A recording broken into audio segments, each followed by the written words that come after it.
Welcome to Transcendent. I'm Raya, and I'm the daughter. And I'm Joe, and I'm the dad. We're going to talk today about something called the Lavender Scare.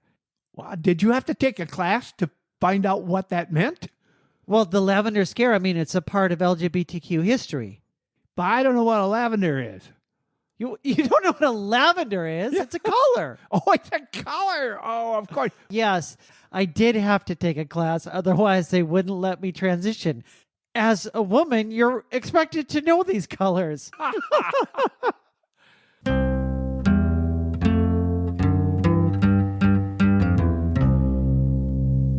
Back in the 1930s, as early as the 1930s, in the government, they were eliminating people who were LGBTQ because they thought they were a security risk.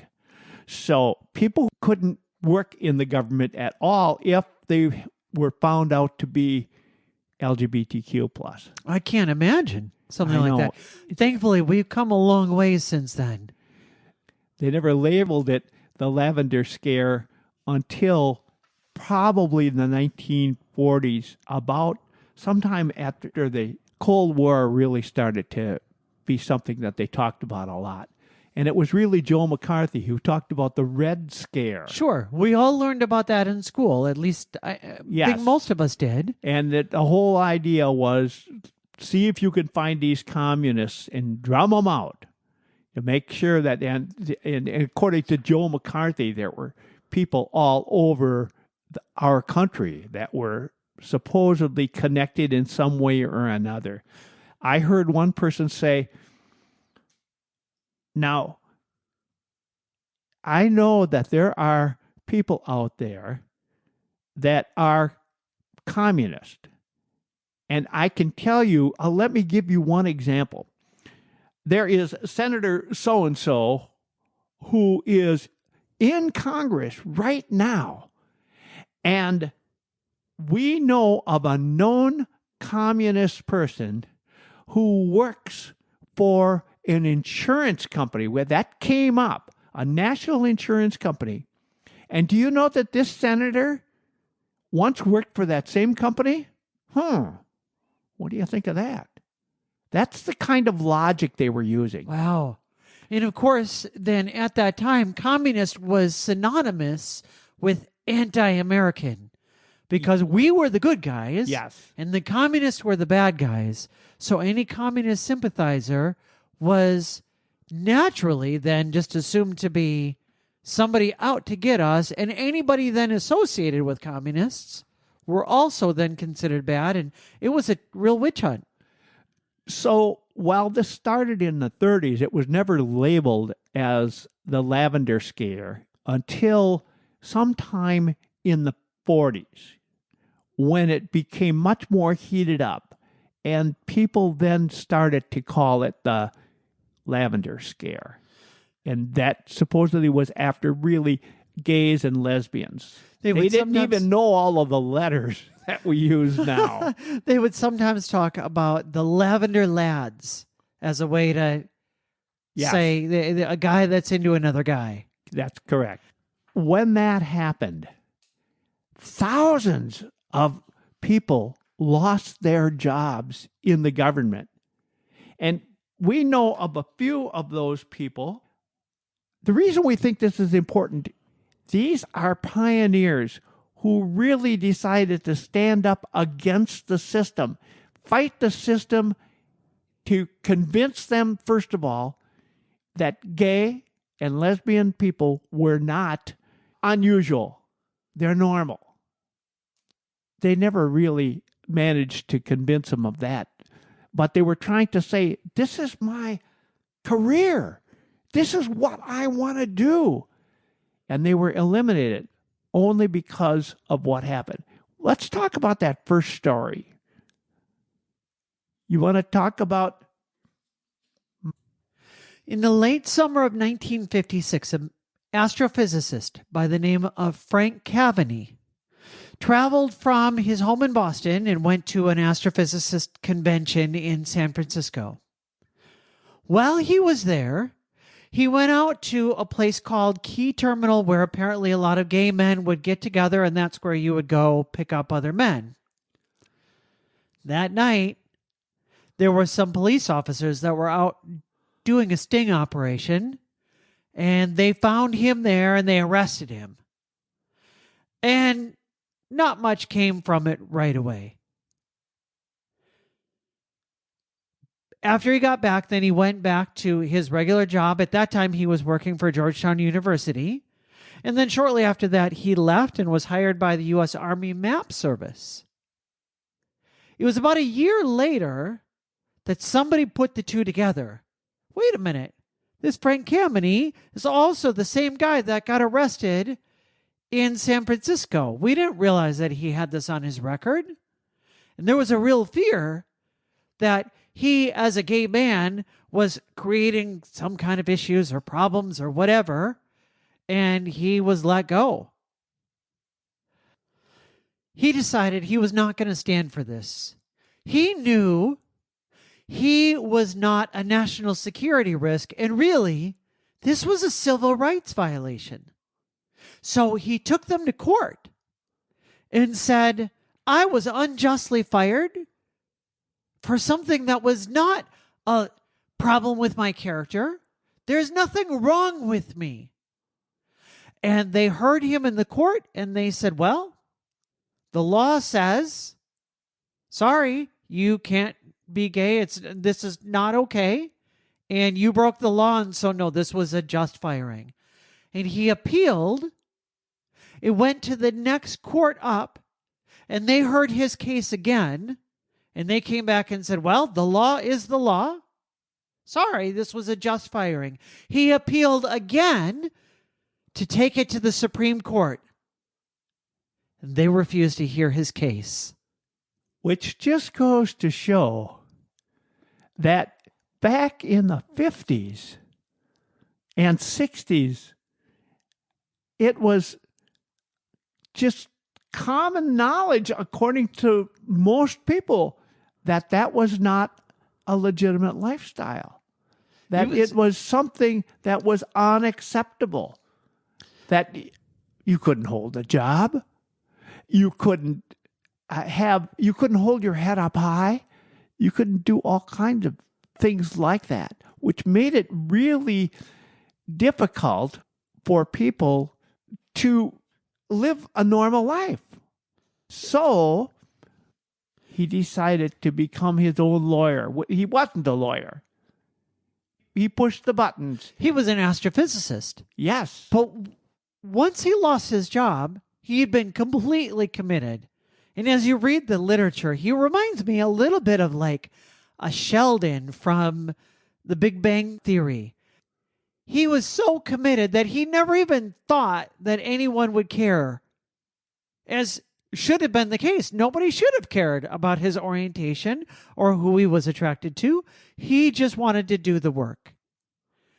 Once he was let go, he never held a job again. Instead, he devoted himself 100% to activism and became really the forerunner of gay rights activism in the United States. From there on out, he made it his mission to help people understand that it is not okay to discriminate against gay men and lesbian women. We are who we are, and there's nothing wrong with us. And he made it his life mission to try to convince the world of that. He supported himself with donations. It was donations that kept him going because he devoted his life. That became his life's work. That was what he had planned to do, to take us really beyond where we are today even, which is really exciting. Somebody had to stand up at one point and say, no. He did that. In 1961, he co-founded a new group called the Mattachine Society. Apparently, Mattachines were a French group of like secret message bearers. So you would give a Mattachine a message, and then they would come. And so the idea was that this was originally this kind of secret society that was bringing the message, but that you didn't have to be secret anymore. They were pushing for it to be acceptable, to be who you are. And they were really the first group to do that kind of advocacy at that level. He was in Washington, D.C. And it's interesting because the group was really a very conservative kind of group. He insisted that everybody in the group, if you were protesting anything and you were a gay man, you had to show up in a suit, because he didn't want people looking at gay men as being just degenerate perverts out there. He wanted everyone to know we are just like everybody else. And for the women that would come, he insisted that they all wear nice dresses, like your Sunday best, because he wanted everyone to know that we are no different from everybody else.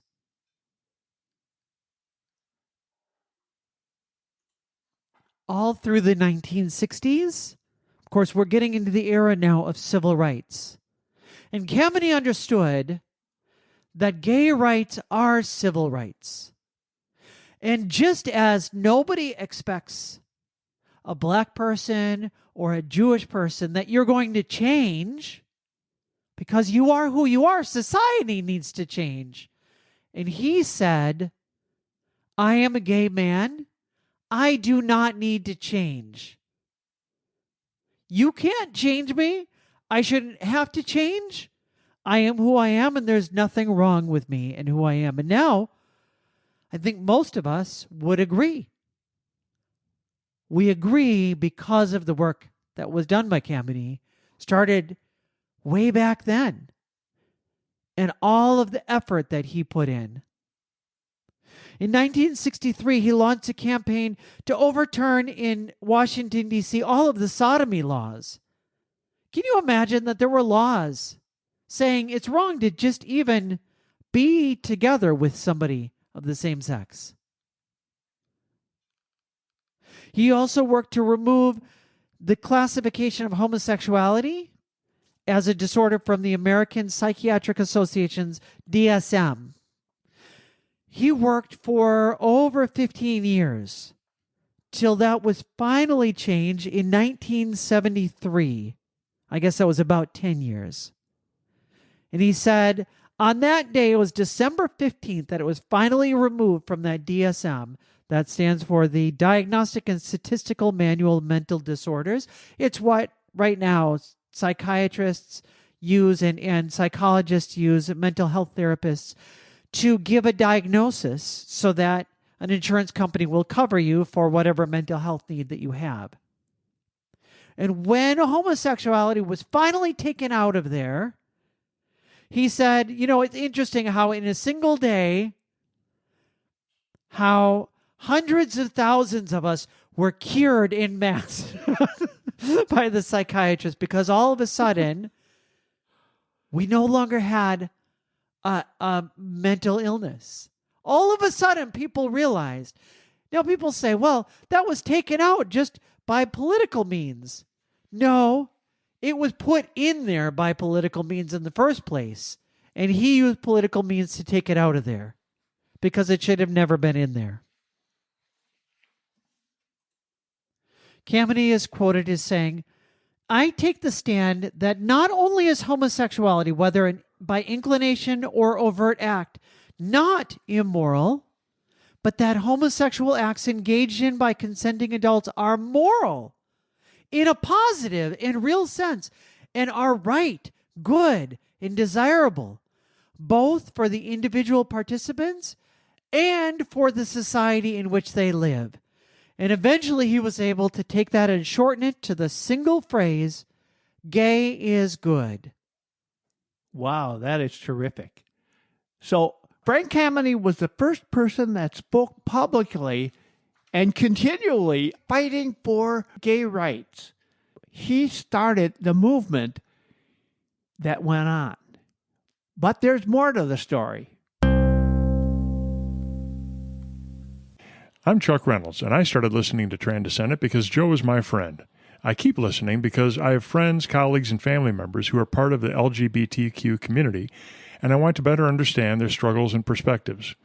I have become a supporter because I believe Joe and Raya are truly helping to preserve relationships and save lives.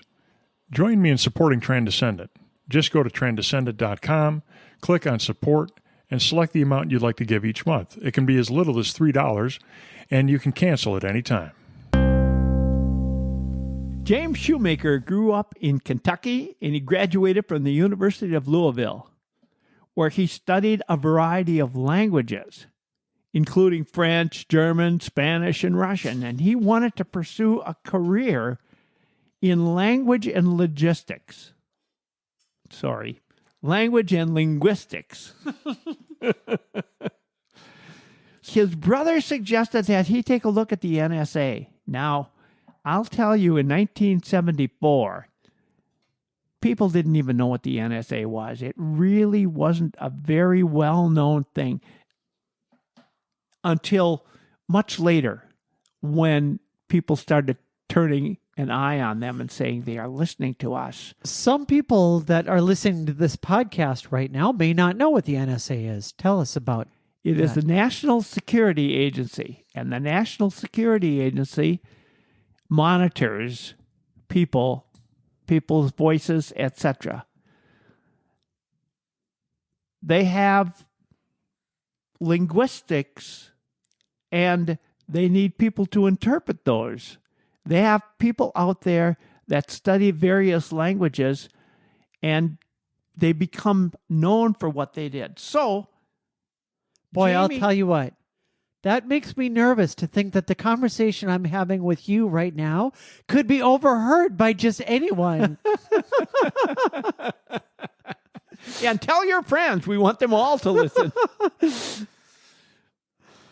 Jamie Shoemaker got a job with NSA and worked with them in his career. There is very little opportunity out there for anything other than something like NSA for him to use the skills he had. So he worked with them for about 7 years, and they sent him one time to a class or to a convention. And in that, he was, in one of his languages, he was encouraged to talk about his life in one of the languages that he was using. And he did that, and he was encouraged to be very open and honest about what he did. So Jamie Shoemaker talked about the fact that he was gay. Put that out there. Well, it wasn't long when he got back to NSA headquarters. It wasn't long before the word drifted back. That couldn't have gone well for him. He was called into the personnel office. The personnel manager asked him to sit down. He looked at him and he said, "I understand you're leading a gay lifestyle." And Jamie said, "Well, I don't know if I'm leading it, but I'm living a gay lifestyle." And that's the one thing he remembers from that. That was his response. It was months that they spent learning more about it and looking into it. The reason they were concerned was they felt that if you were someone who was working for NSA and you had something in your background that you didn't want to be known, you could be blackmailed. And that was a very serious situation. You could be blackmailed to the point where you'd have to give away secrets, government secrets, that would put a lot of people in jeopardy. So they said, "You cannot do this. We're going to have to let you go." And this was not without precedent. There was a report of 40 to 50 lesbian women that worked for the federal government that had actually gotten together and had had some kind of a secret orgy or something. And it was filmed by communists and it was used against them. as leverage. That's what was reported. It turns out, as you can imagine, nobody had any evidence of this happening, and there was no tape. There was no thing. And in fact, when they traced it back, they discovered somebody somewhere had put together a hypothetical. What if such and such a thing happened? I see. And what if the communists came in? And what if they videotaped this? Can you imagine how these people would turn against us? And so it was all just such tremendous discrimination in ways that didn't make any sense. And of course, people were not wanting to be in the closet. Everybody else wanted them to be in the closet. As Jamie wanted to do, he came out. He had no problem talking about who he was. Why would you be able to blackmail him? That's right. When he was the one that volunteered the information. That's right. And when he spoke with the investigators, they were all very polite and very professional. They spoke about that. They talked about different things, but eventually he was fired. His badge was taken. His security clearance was pulled. And he was supposed to wait for final determination about his employment. Well, he knew that not only would he be terminated, he'd lose his retirement that he was building up at that, and he couldn't get another job anywhere. That was his career. That's what he wanted to do. Where's he going to find something like that again? It's not easy. So he decided to fight it. Yeah, what do you do if you're a spy? Yeah. And you get fired from your spy job and you're a gay man? How do you use your skills? What do you do at that point? I don't know. There might be some opportunity at Watergate. But what he really did then, the first thing he did, he called Frank Kameny, who had been fired from his position. Frank Kameny was out there to help defend him. He advocated for Shoemaker. To his senior level NSA leadership, late into 1980, Kameny and Shoemaker were called to a meeting on the 9th floor of the headquarters building. Admiral Inman told Shoemaker that he could keep his job if he signed an agreement to abide by certain conditions, including telling his family, abiding by the laws of jurisdiction where he lived, and concerning public conduct, and not getting involved in public activities which might compromise the NSA's anonymity. So Shoemaker and Kameny quickly agreed to the terms, and Shoemaker returned to his job. Wow. But later, he would appear in several well-known publications. He was in the Washington Post, the Blade newspapers, and a book called The Puzzle Palace by James Bamford. Shoemaker's name was not mentioned at the time for anonymity reasons, but Frank Kameny's name was part of the story. Employees at other IC agencies saw Shoemaker's case as a model of how to fight being fired for being gay. And they contacted Kameny to help them fight their own cases.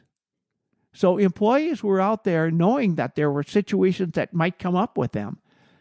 And they had Kameny do all the work for them. And he had done so many of these, he became very skilled at it. And it helped a lot of people. Around his retirement in 2005, Shoemaker talked about his career and why he decided to fight his firing in an oral history with the Center for Cryptology History. Wow. By the way, I've been there. Really? Yeah. It's in Washington, D.C. They had a museum, and originally that museum was in an old motel, and it was converted. Now they have a much better place. And because I have a history, while I was in the military, That was something I found very, very exciting, very interesting. So And- this is like your connection with the story. Oh, yes. Well, while I was in the Army, I answered to NSA, so I knew a lot about this. Sure. People would say, well, if they didn't want you, why did you want to continue to try to keep your job? And he said, that's an excellent question. Friends asked me that. And I said, I'm not working at just an agency. I am pursuing my career. There's no place in the world except perhaps the KGB where I could be a linguist. Where else could I do it? I guess here or there. So I just said, this is my career I'm talking about, not my job. And he continued beyond that. Once he was hired back, he continued working with other people. But the Lavender scare took thousands of people away from work. Thousands of people were left go. Or, knowing it might be coming, many just resigned before it came up. That's what they felt they had to do. Of course, it also weakened the NSA with a lot of people leaving. That made quite a difference. If you've got 1,000 people working at the NSA, and believe me, they have a lot more than that. If you have 1,000 working there, you're going to have to get rid of about 100 of them. Right? And you get rid of 100 people in an organization like that, it has quite a dramatic effect. So they continued to fight this, and they're continuing to fight it today, aren't they?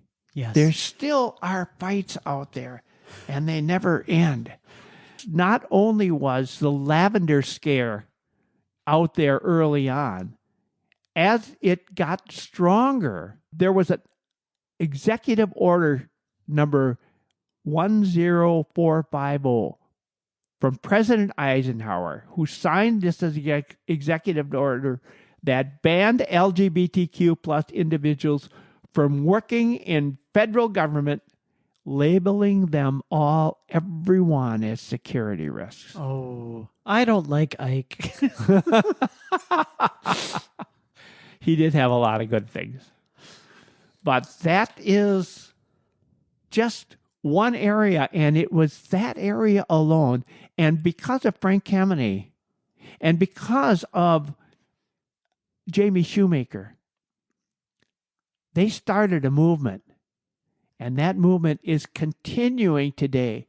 We have made tremendous progress from the time of the Lavender scare, but we still have a long way to go. We sure do. And that's why it's so important that we exercise our rights to go and vote and to exercise our voice in the public sphere, and that we continue to do things like meeting with PFLAG and other ally organizations, and continue to do the work to make sure that people are treated equally and fairly and not discriminated against. I'm very pleased about as much headway as we have made back from the 30s and 40s and 50s and 60s and 70s and 80s and 90s. Once you get equality, there is still a segment of society that doesn't accept it and never will. But over time, maybe over generations, it gets softer and softer and softer. To the point where I can tell you, being in the minority, I hardly ever hear anyone criticize me for being left-handed anymore. And one thing you will never get criticized for is listening to this podcast. Absolutely. We are grateful to have you coming back here week after week. We are here for you every Monday morning with a voice of positivity. We hope you've gotten something out of this little bit of history. Next week, we have Monica Scarbin talking about life in the military under Don't Ask, Don't Tell. If you want to help us out, share this with someone else. A shout out right now to one of our supporters, Carol. Carol, we appreciate you very much, as we do all of those who are supporting us right now and helping us to grow the podcast and get the word out there. And with that, we'll see you Monday.